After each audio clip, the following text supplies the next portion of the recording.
The highly anticipated Diablo 4 is finally here. It's been out for a while now and has honestly just shocked me with how polished and just addicting it is. I'm not a Diablo pro by any means. I have played some of 2, I have played and beaten 3, and I did play these betas, but I really don't consider myself like a pro or tryhard when it comes to this franchise. I do, though, have a lot of early tips that I think are going to help you out through your playthrough in Diablo 4. If you're new here and you like the video, be sure to drop a like, hit subscribe, and help us out. I focus on game reviews, and I like to give out these tip videos when I notice that a game can get a little overwhelming. The first tip I have is to really just fix your experience, and it's kind of menu related. You're going to want to go into your settings, and you're going to have to turn on Advanced Tooltip Compare. Once this is on, if you're on PC, you hit Shift. Sorry if you're on console, I don't have the game on console yet, but there is a button that'll tell you what to hit. And basically what that will do is that you will get this comparison tool. It'll say equipped on what you've got equipped, and it'll show the actual item next to it. It really just makes it just a lot easier to compare these legendary items and rare items. Diablo 4 is a game that's all about gear and percentages. So you might get a ring that'll increase your critical by 12%, and you have one that increases it by 23%. It's just a lot easier for you to have that compare tool instead of having to remember the numbers and just look at the bonuses, especially because there's just a lot of bonuses. I also have advanced tooltip information activated. I think it's right under that. Basically, this is going to show how good your roll is.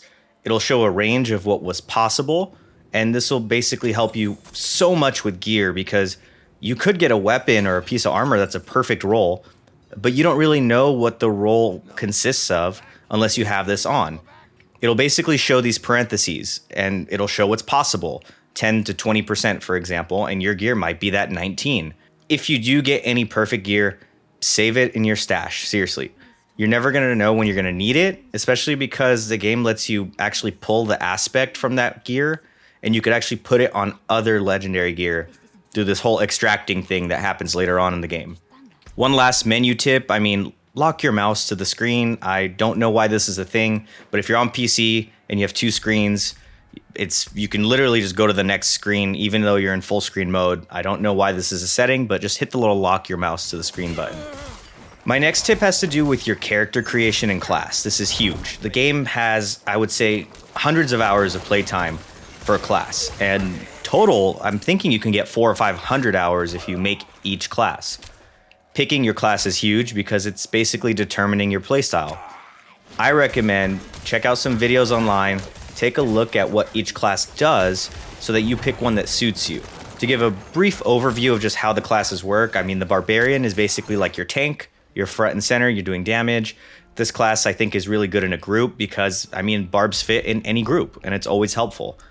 If you're more of a ranged person, you might want to go rogue. You're basically the Legolas build, staying at range, doing a ton of critical damage and focusing on movement. I think this is much more of like a glass cannon build where you're going to be doing a lot of damage and you can't really take getting hit so much. Druid is basically a barb with animal powers. I haven't ran the class yet, but it just looks like a lot of fun, and it's seriously really powerful.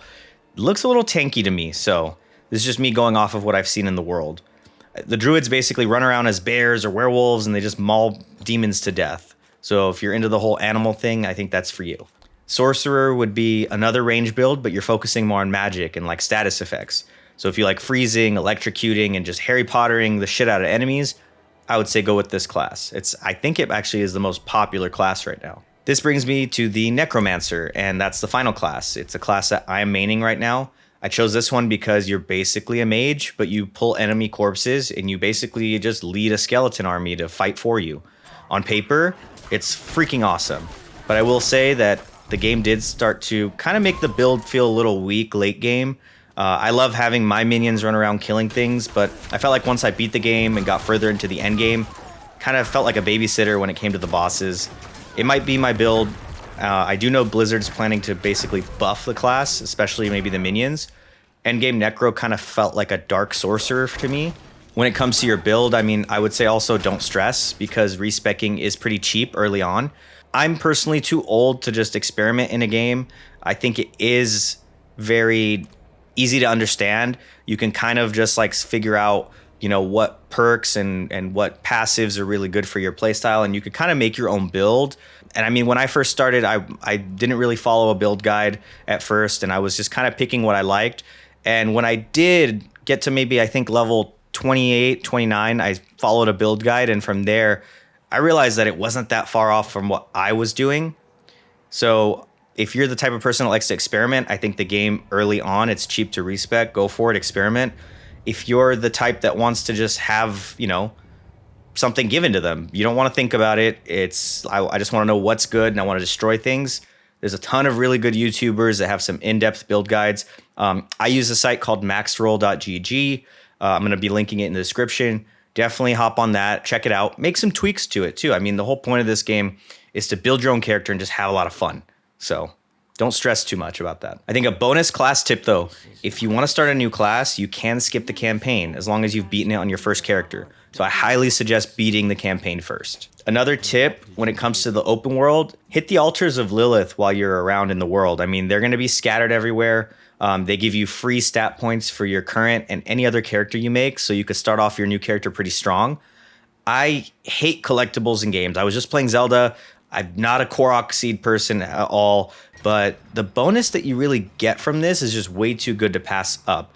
I had a map on my second screen, and anytime I was in an area, I would just double check, make sure if there were any altars of Lilith near me, and I was able to just hit them while I was there playing the campaign. It'll also help you just unlock the map fully, because the way the map works is that you're not really unlocking areas. You kind of just have to get to the area for the Fog of War to clear. And that boosts your renown as well, which is a really big bonus later on. After you make your character, the game's going to ask what world tier you want to be in. Rather than tell you to do tier 1, I think you should do what tier you'll enjoy the game in. Tier 1 is really easy, and it kind of got the game to feel a little boring. If you're looking to just get to endgame really fast, I mean, do World Tier 1, and unless you get bored, bump it to 2. If you don't care for endgame as much, and you just want to enjoy the campaign, I would say do World Tier 2. Get that bonus XP and gold. It's really not that much. I mean, World Tier 2 kind of feels like a trap once you get to 3. And I only say that because when you sell your gear that you get in 3, you're really making just so much money, you're not even worried about it. Especially after you beat the game. The drops in 2 make it really feel like it's not worth the struggle. I think tier 2 might be something that you want to do if you're in a group. So if you are playing with some friends, definitely bump it up to 2 so that the game isn't too easy. And a huge mistake that I've seen already is over leveling in tier 2. So let's just keep in mind, if you're over leveled in tier 2 can be kind of a waste of your time. The max gear that you're going to be getting is at 50. So you need to finish the campaign before, or maybe right when you hit 50, because you're going to want to hit this capstone dungeon and unlock tier 3 if you want anything stronger than level 50. Don't get trapped grinding that whole tier 2, get over level. I mean, you don't want to be at act 3 and you're level 48. It's going to really just hurt you later on. You're making it just harder on yourself later. And all the drops in the game are just going to feel worthless really early for you. I played the game mostly in tier 2, but I switched to tier 1 near the end just because I wanted to finish out that campaign and really start optimizing my character later on with the Paragon points. The map in Diablo is huge and overwhelming. I would say first, focus on hitting the yellow missions and finish that campaign. You have to finish campaign to even unlock tier 3, and honestly the campaign is a lot of fun this time. I would main those yellow missions and not really worry about the blue side missions. I mean, you could do a few here and there, but you're going to want to save these for later. While you're running campaign, I would highly recommend knock out the nearby dungeons, especially if the aspect is related to your character. It'll help build up your aspects later for when you imprint some legendary gear. Early Act 4 does give you access to your mount, and that'll make the Altar of Lilith situation just a lot easier. Here's, in a perfect world, how I would tackle the game. You don't have to follow this to a T. Keep in mind you can play this in any game any way you want, but here's what I would personally do. Do the story missions first, some dungeons and strongholds if you run into them. Dungeons are way more useful in tier 3, by the way. Get all the altars of Lilith after you beat the story. Hit some side missions and max out your renown. Max renown is going to give you more potions, you're going to get extra skill points, you get 20 endgame Paragon points, which are huge. One last tip, don't overthink this game, guys. Just have fun. It's easy to get sucked into the whole optimized experience, and I just think there's no wrong way or right way to play the game. I think the one thing that you're going to want to really avoid is over leveling in tier 2, just because that's a big mistake and it'll hurt you. But I think other than that, the game is extremely forgiving when it comes to your gear. I mean, you're getting gear constantly. Keep it if it looks good. Don't be afraid to break it down for materials. Those materials are huge later. I think crafting is just, there's such a big focus on it this time around.